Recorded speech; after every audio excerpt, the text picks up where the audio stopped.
All right, so today we're going to be tackling a topic that one of you guys requested, and when I first saw it, I was kind of like, huh, this is interesting. Ambitious Yeah, laziness. ambitious laziness. This is right.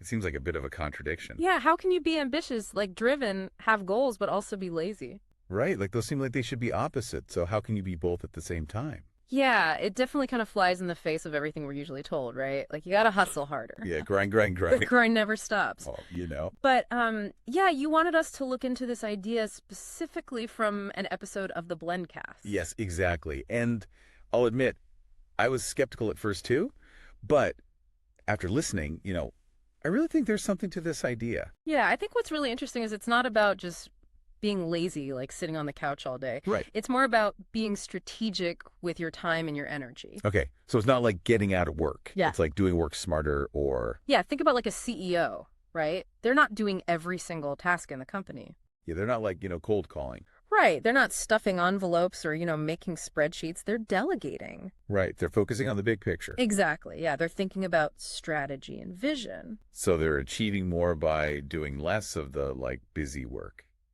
Right. Okay, so wait, are you saying there's a way to be lazy and get more done? Well, in a way, yeah, it's about recognizing that not all tasks are created equal. That's true. Some things need your unique skills and attention, Right. but other things can be done more efficiently, maybe even by someone else or something else. Okay, so like how do we figure out which tasks to prioritize and which ones to, I guess, strategically lazify? Yeah, so the podcast talks about this idea of auditing your daily routine, like really taking a close look at how you're spending your time and identifying those energy vampires. Those energy vampires. Yes. I have so many of them. We all do. The things that like you feel like you have to do, but they're not really moving you forward. Yeah, they feel urgent, but they're not actually important. Exactly. And so that's where this idea comes in. It's about being ruthlessly selective with your energy and making sure you're focusing on what truly matters. Right. But wouldn't that lead to some people just doing the bare minimum? Like, oh, well, I'm being strategically lazy, so I'm only going to do the absolute essentials. That's a good point, and that's where intentionality really comes in. Okay. It's not about doing less work, it's about optimizing your workflow to make sure you're working on the right things. So it's like a mental decluttering process. Exactly. Okay, so can you give me like a specific example of what that filtering would look like in a real life situation? Absolutely. So let's say you're launching a new product. Okay. The ambitious laziness approach would be to first identify the tasks that absolutely require your expertise. Okay. Things like maybe crafting the marketing strategy or finalizing the design. Right, like the core stuff you can't give to anyone else. Right. And then you look at the rest of the tasks, things like scheduling social media posts or maybe managing customer inquiries. Like the more administrative stuff? Exactly. And those are prime candidates for automation or delegation. Okay, so you're not actually avoiding work. You're just being smarter about how you approach it. Exactly. And that makes me think about something else the podcast mentioned, this idea that some of history's greatest minds actually credit their breakthroughs to moments of downtime. It's true. You know how sometimes you get your best ideas when you're like in the shower or out for a walk? Yeah, totally. Turns out there's a scientific reason for that. Wait, so you're telling me that daydreaming isn't a waste of time? Not necessarily. Research suggests that when we allow our minds to wander, it actually activates a network in the brain called the default mode network. Okay. And this network is linked to creative thinking and making connections between seemingly unrelated ideas. So it's kind of like when you're driving home on a familiar route and your mind wanders, but you still reach your destination. Right. It's like your brain is doing important work even when it seems idle. Exactly. It's like your subconscious is working on problems in the background, even when you're consciously disengaged. Okay, that's kind of blowing my mind a little bit. So those moments when we're procrastinating, are we actually just like geniuses in disguise? Well, I wouldn't go that far, but there's definitely a link between downtime and creative insight. Okay. And this isn't just some new age theory. The podcast mentions how creative leaders throughout history, like even back to ancient Greece, they intentionally scheduled relaxation into their routines. Wow, really? Yeah, they understood that stepping back and letting their minds wander could lead to breakthroughs. I never thought of it that way. I always thought you had to force creativity, but maybe it's more about just creating the space for it. Exactly. Okay, so I'm curious, are there like actual successful people who use procrastination to their advantage? I need to hear more. There are, and the podcast gives some really fascinating real-world examples. Some professionals, they purposely delay making decisions because they've found it leads to better outcomes. Really, how does that work? Well, it's about resisting that urge to rush into action and instead giving themselves time to gather more information, consider different perspectives, let ideas simmer. Okay. And what they find is they often come up with more innovative and well-rounded solutions this way. So it's not about being indecisive. It's about being intentional with your decision-making process. Exactly. That's so interesting. And it ties back to this idea of ambitious laziness being about working smarter, not harder. Right. Sometimes the most productive thing you can do is step back and give yourself time to think things through.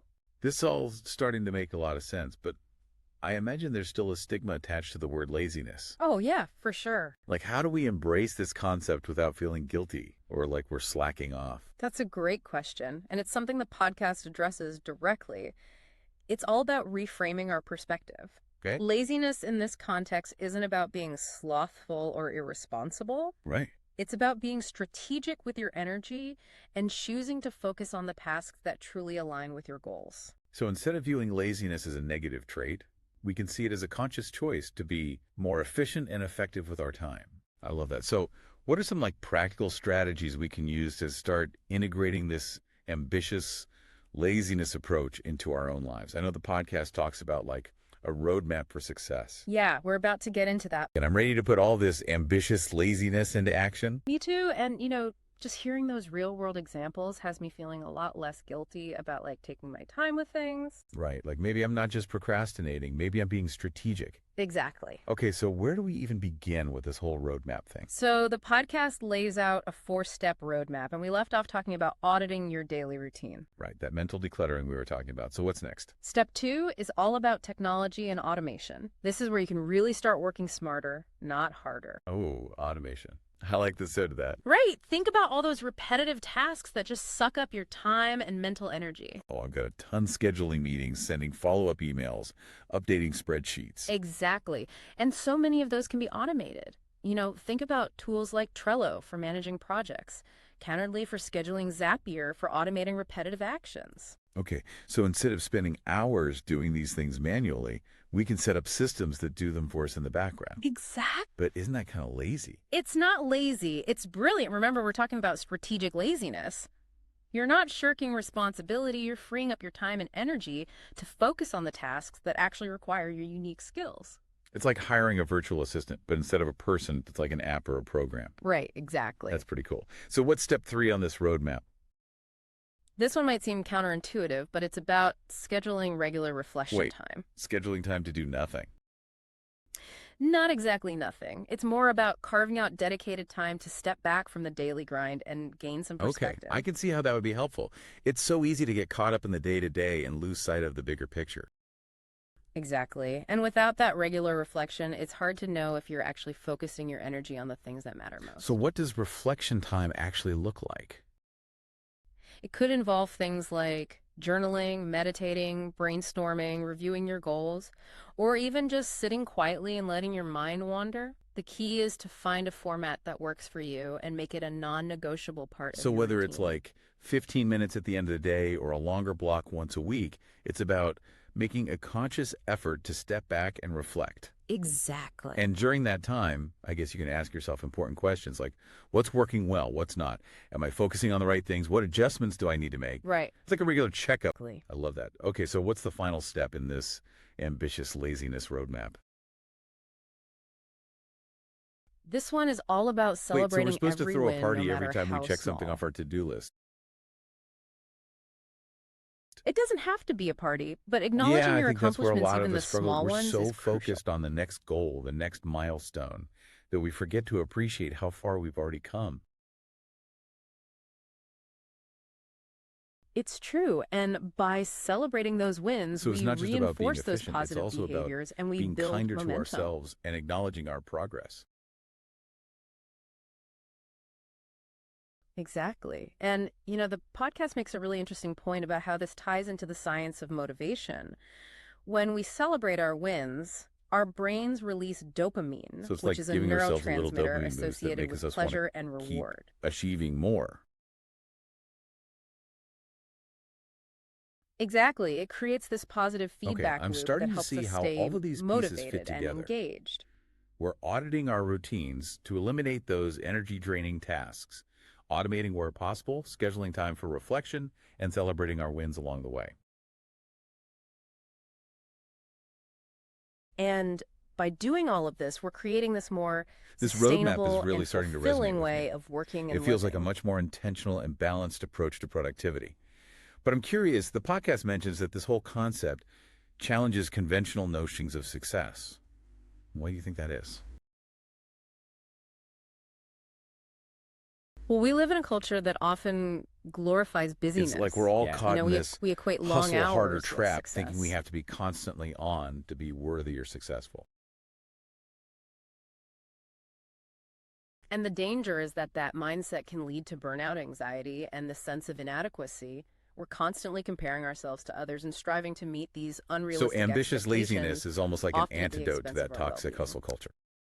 It's about giving ourselves permission to slow down, to prioritize our mental In a health, way, and to yeah. find a pace that feels sustainable in the long run. Precisely, it's about recognizing that true productivity isn't about how many hours you work or how many tasks you check off your list, but about making meaningful progress I towards love that it's goals about that working align with smarter, your not values harder, and and create that ultimately sense of creating a life that purpose and feels both fulfillment. successful and sustainable. Exactly. This has been such an eye-opening conversation. I feel like I'm already starting to shift my perspective on productivity and laziness.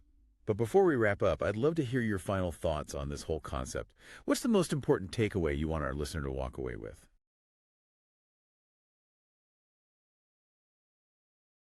I think the key takeaway here is that it's okay to be ambitious and lazy. In I fact, love that. So, from embracing our listener both who's been might soaking just up be all the this secret wisdom, to what's unlocking your one fulfillment. small change they can make today to start integrating this concept of ambitious laziness into their own lives?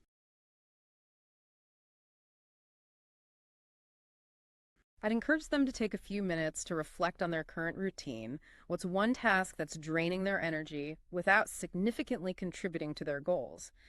Could they delegate it, automate it, or even eliminate it altogether? That one small That's a change great could free starting up point. valuable It's time and about mental taking energy that to first step, focus no on the matter how things that truly small, matter. towards creating a more balanced and fulfilling way of working and living. And remember, it's a journey, not a destination. Be patient with yourself, experiment with different strategies, and celebrate every win along the way. Beautifully said. And with that, let's wrap up part 2. Okay, We'll be we back are in a back, flash to and I am explore some feeling final so thoughts and inspired by leave you this with some whole actionable ambitious takeaways. laziness thing. For real. Yeah, And me as we too. It's wrap up really this deep making me dive, I keep coming back to this rethink my idea whole that approach it to really work and challenges life. how we usually think about success. Yeah, it's exhausting. Right, like that And, whole hustle honestly, harder it can be kind of mentality we soul were talking crushing. about, always being on, always striving. Exactly. So Yeah. what's the alternative? How do we break It really free from can. It's that like we're on this mindset treadmill that and find a never more stops. balanced approach?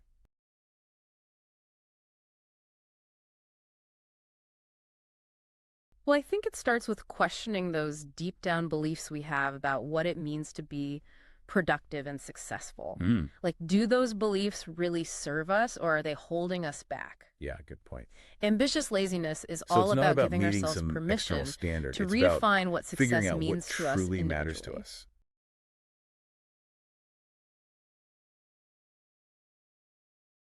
Exactly. And it's about recognizing that rest and downtime, they're not the Okay, enemies that's a of huge productivity. shift They're in not. perspective for No, me. they're essential parts of a This whole sustainable conversation and has been so fulfilling life. freeing. It's like we're giving ourselves permission to work differently, to It honor is our for a lot natural of people. rhythms, and to find a pace that feels both productive and enjoyable.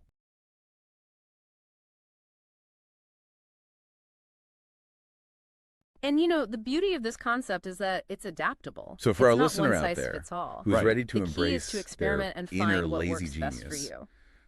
what are some final words of wisdom you'd like to share?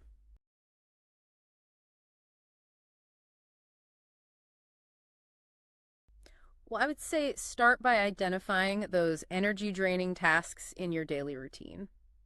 What can you delegate? What can you automate? What can you maybe just eliminate altogether? It's just get It's rid about of it working smarter, Exactly. And not then make sure harder, you're and creating scheduling a time life for that feels reflection both and successful celebrating your and wins along the sustainable. way. Along the way.